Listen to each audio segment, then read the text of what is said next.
Hello दोस्तों, the scientific Hindu में आपका स्वागत है। एक गुरु और शिष्य जंगल से होते हुए अपने काम जा रहे होते हैं। अंधेरा काफ़ी हो चुका था। शिष्य ने अपने गुरु से कहा कि काफ़ी रात हो चुकी है, अगर आप कहें तो आज की रात यहीं आसपास के किसी गांव में गुजार ले। गुरुजी ने अपना सिर हिलाया और वो आसपास के गांव में एक छोटे से घर के पास जाकर रुके। अब जैसे ही वहां गए तो गुरुजी के शिष्य ने दरवाज़ा ठकठकाया।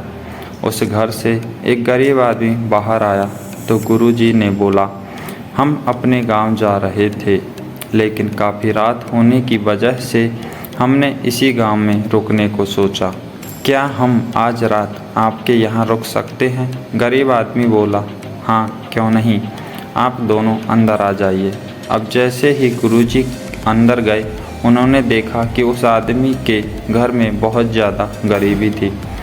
गुरुजी ने उससे पूछा कि आप काम क्या करते हो? वह गरीब आदमी बोला कि मेरे पास बहुत सारी ज़मीन है। तो गुरुजी ने बोला, अगर तुम्हारे पास बहुत सारी ज़मीन है तो इस तरह से क्यों रह रहे हो? वह आदमी बोला, यह किसी काम की नहीं है।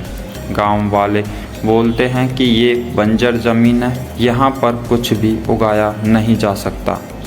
वहाँ फसल उगाना बहुत बड़ी बेवकूफ़ी है। गुरुजी ने बोला कि तुम्हारा गुजारा कैसे होता है? उसने बोला कि मेरे पास एक भैंस है जिससे मेरा पूरा घर चलता है। ये सुनने के बाद गुरुजी सो जाते हैं और रात में जब सब लोग सो रहे होते हैं तब गुरुजी अपने शिष्य को उठाते हैं और उस गरीब आदमी की भैंस को लेकर अपने गांव चले जाते हैं।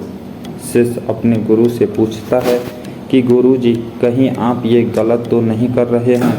उस गरीब आदमी की रोजी रोटी इसी भैंस की वजह से चलती है।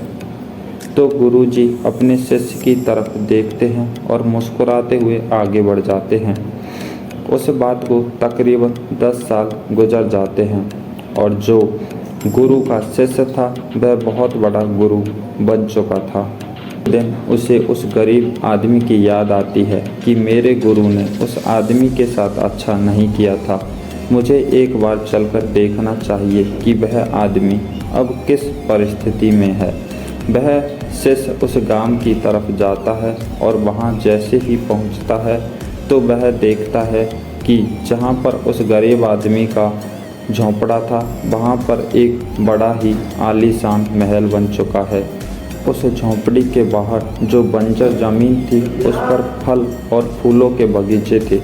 तभी उधर से उस घर का मालिक आता है और शिष्य उसे पहचान लेता है और उस आदमी को बोलता है, तुमने मुझे पहचाना? मैं अपने गुरुजी के साथ आया था। हमने एक रात के लिए आपके यहाँ रुके भी थे। वह आदमी उसे पहचान लेता है और बोलता है कि उस रात में आप कहाँ चले गए थे?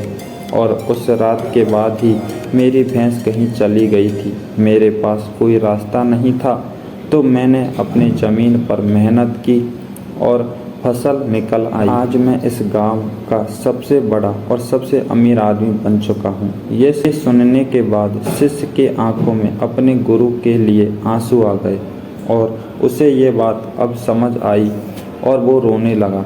इस कहानी से हमें ये सीख मिलती है कि हमारे अंदर ऐसी बहुत सी टैलेंट छुपी हुई है, लेकिन हमें कोई ना कोई चीज़ रोका कर रखी है। देखिए, आपके पास भी तो कोई भैंस जैसी कोई दूसरी चीज़ तो नहीं है जिसने आपको आगे बढ़ने से रोक कर रखा है।